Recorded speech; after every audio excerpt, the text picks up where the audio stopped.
לו במעלות הקדושים וטהורים כזוהר. Years ago, an anti-Semitic mob screaming "Kill the Jew" chased Yankel Rosenbaum through the streets of Crown Heights. On this corner, right here, they surrounded him, they threw him against the gate, they beat him, and they stabbed him. He died later that night. Everyone here believes in racial harmony. Everyone here supports bringing our community together in common cause. But it is equally important not to distort history or perpetuate a false narrative. As Yankel lay bleeding, he identified his killer, and he said, "Why did you do this to me?" We all know the answer. Yankel was killed for being a Jew. He committed the crime of dressing like a Jew, of looking like a Jew. We will never forget, we must never forget why Yankel Rosenbaum was murdered here 30 years ago. We are now going to observe a moment of silence in memory of Yankel Rosenbaum Yaakov ben Menachem Mendel. As you all know, he flew from Australia over 250 times to fight for justice for his brother Yankel. This was his lifelong mission, and the family is going to continue this mission, and Yoni is going to recite the comments.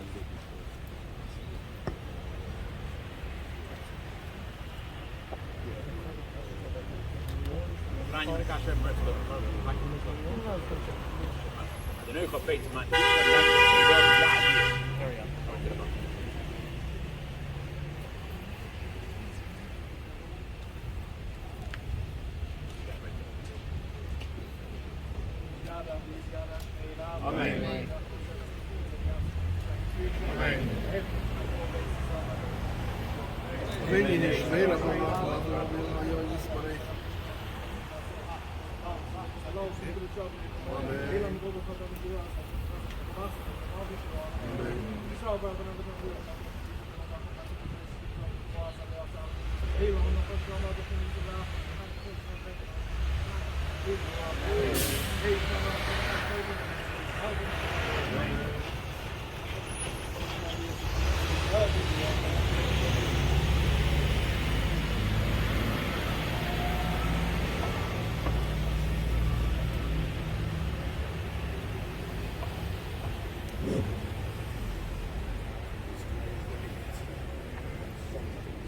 Rosenbaum, and I am one of Norman's 4 children, and I make this statement on behalf of my siblings, Ari, Yoel, and Michal, and on behalf of our families.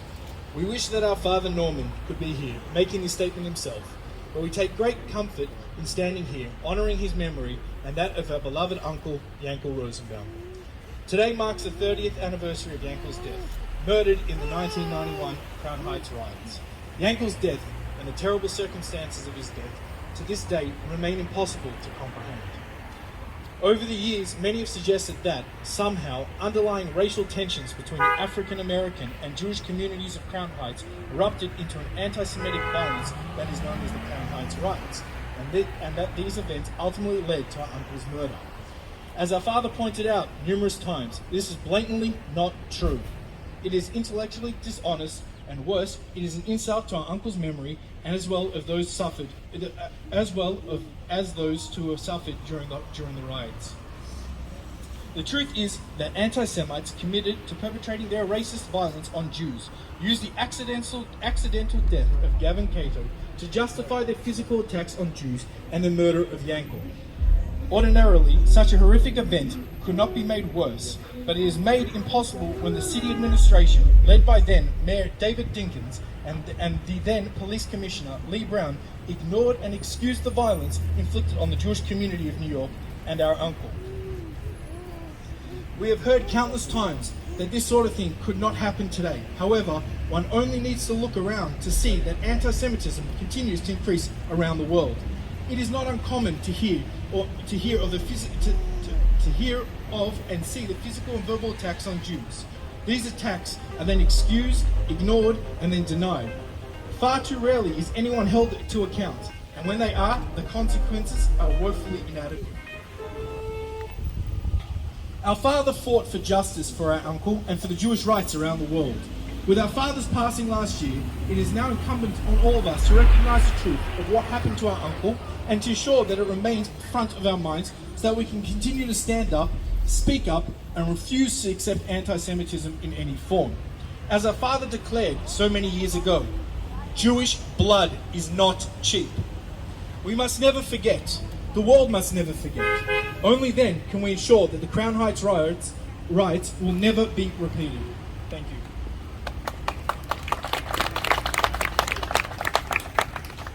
The ceremony is now over. Thank you all for coming.